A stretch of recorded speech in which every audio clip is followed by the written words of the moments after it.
Bismillahirrahmanirrahim. Assalamualaikum warahmatullahi wabarakatuh.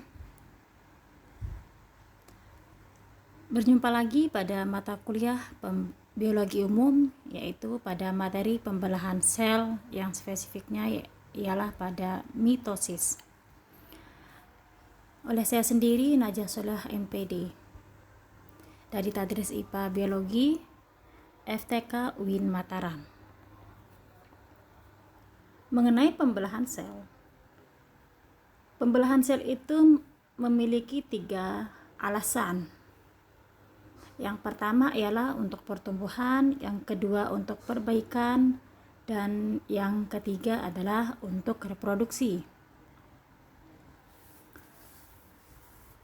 Untuk pembelahan sel sendiri, ada yang namanya amitosis. Yang mana mitosis itu disebut juga dengan pembelahan langsung, karena pada mekanismenya inti sel akan membelah tanpa melibatkan pembentukan kromosom. Sedangkan untuk mitosis, pembelahan pada sel somatik yang menghasilkan sel anakan yang sama dengan sel induknya, atau biasa disebut dengan pembelahan replikasi.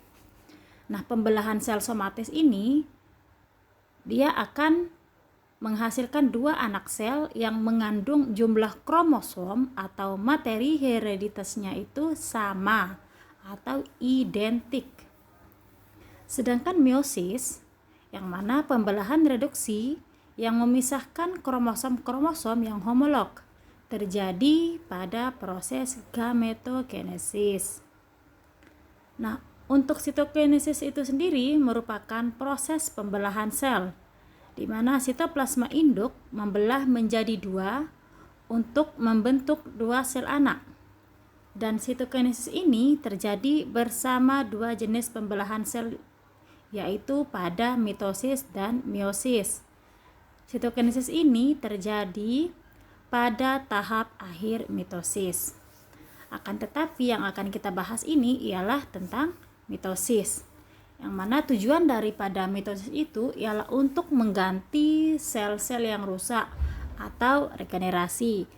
Yang tadi sudah disebut di awal, pada pembelahan sel itu kan ada 3 alasan untuk mengalami pembelahan sel, yaitu perbaikan. Nah, di sini ialah untuk sama dengan artinya dengan mengganti sel-sel yang rusak atau regenerasi. Kemudian yaitu untuk perkembangan dari satu sel menjadi banyak. Nah, seperti dari artinya mitosis itu ialah dia itu akan menghasilkan sel anakan yang sama dengan sel induknya. Nah, di sini perkembangan itu dari satu sel menjadi 2, menjadi 4, 8. Dan kemudian membentuk individu baru atau reproduksi sel baru pada individu yang bersel tunggal. Nah, siklus sel ini yaitu ada mitosis, kemudian interfase, yang mana fase mitosis ini akan silih berganti dengan interfase selama siklus.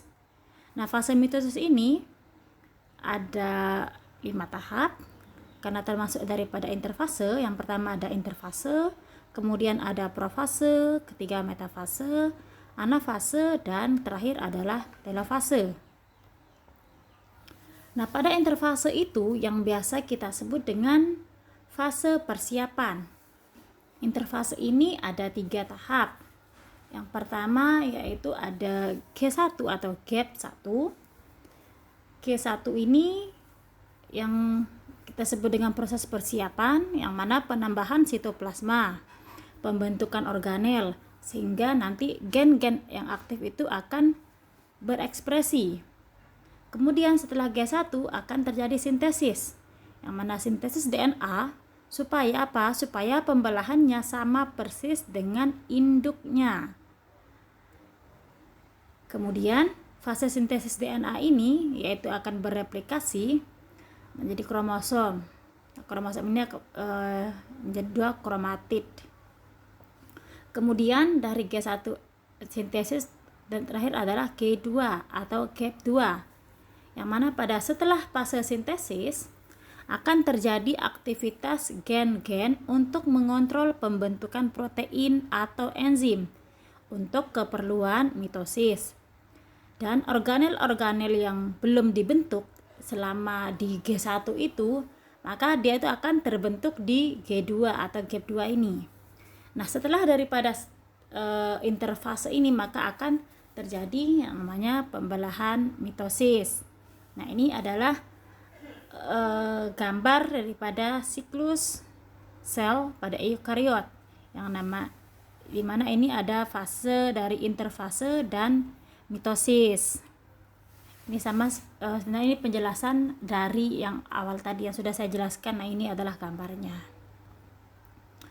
Kemudian kita ke mitosis, dari interfase ke mitosis. Nah, mitosis itu sendiri memiliki tujuan. Tujuannya ialah untuk hewan yang bersel satu, dia itu akan memperbanyak diri atau bereproduksi.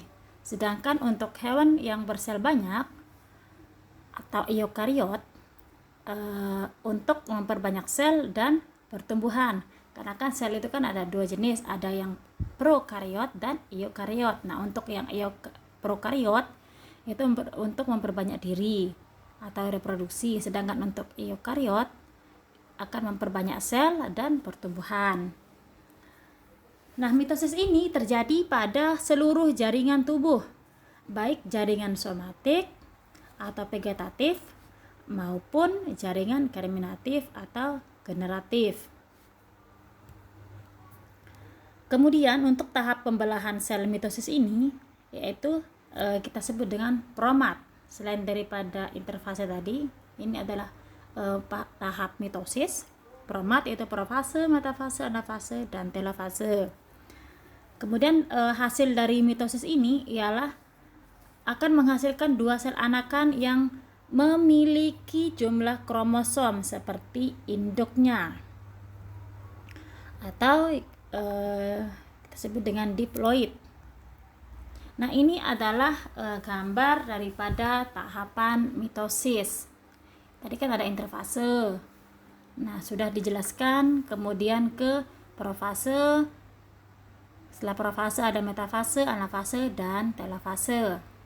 Nah, untuk profase sendiri, di samping itu ada gambar profase, di mana di dalam sel profase itu ada benang spindle, ada sentriol, ada sentromer, dan dua kromatid yang membentuk kromosom.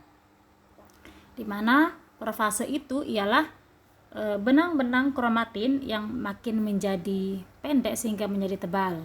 Nah, benang spindle itu adalah benang kromatin yang tadinya panjang itu akan semakin pendek sehingga menjadi tebal. Dan terbentuklah kromosom-kromosom. Nah, tiap kromosom itu akan membelah dan memanjang, dan anakan kromosom ini dinamakan dengan kromatid. Nah, ini adalah kromatid itu adalah anakan daripada kromosom dan nantinya akan membentuk kromosom juga, di mana membran inti ini akan mulai menghilang, bukan akan ya, tapi menghilang. Membran inti ini mulai menghilang dan sentriol, nah sentriol yang itu yang kalau kita lihat di mikroskop itu bentuknya seperti bintang. Nah, sentriol ini kan ada di dalam sitoplasma dan semuanya ada di sitoplasma juga akan membelah. Di mana di sitoplasma itu yang terdapat sentriol membelah menjadi dua dan bergerak ke arah kutub yang berlawanan sehingga akan terbentuk benang spindle. Nah, itu terbentuklah benang spindle dari sentriol-sentriol yang membelah tadi.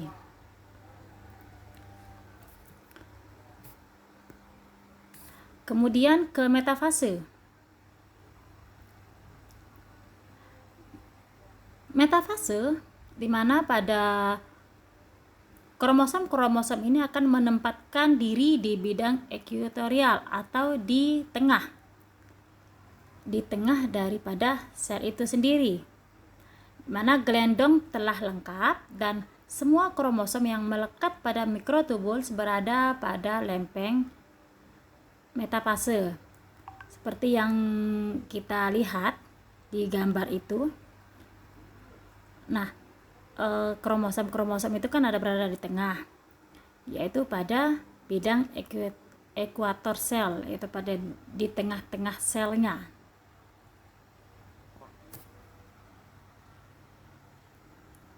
Kemudian pada tahap yang ketiga ialah anafase. Anafase itu kromatid dari masing-masing kromosom terpisah, ditarik oleh benang gelendong yang dibentuk tiap kutub sel yang berlawanan. Nah, yang kromosom tadi yang ada di tengah tadi itu akan ditarik oleh benang spindle yang berada di ujung atau di kutub selnya secara berlawanan, di mana kromosom itu nanti bergerak ke ujung-ujung sel. Yang tiap kromatid ini memiliki sifat keturunan yang sama. Nah, di mana pada saat ini kromatid itu berlaku sebagai kromosom baru.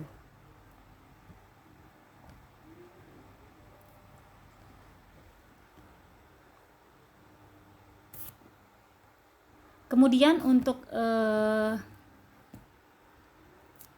telofase, yang mana nukleus anakan terbentuk dan mulai terjadi sitokinesis. Nah, kromatid daripada di telofase ini, kromatid tunggal, sampai di kutub kembali menjadi benang kromatin, membentuk dinding inti kembali. Nah, itu kan membran nukleus mulai terbentuk, kemudian ada kromatinnya yang menjadi dimana kromatid tunggal itu yang ketika sudah di kutub dia itu akan menjadi benang kromatin dan terjadi sitokinesis, dimana sitokinesis ini berlangsung sehingga terjadi dua anak sel yang identik. Nah, itu adalah tahapan-tahapan daripada mitosis, yaitu dia akan dimana tujuannya adalah untuk membentuk dua sel anakan yang sama persis dengan induknya. Oke, terima kasih dan semoga barokah dan bermanfaat. Wassalamualaikum warahmatullahi wabarakatuh.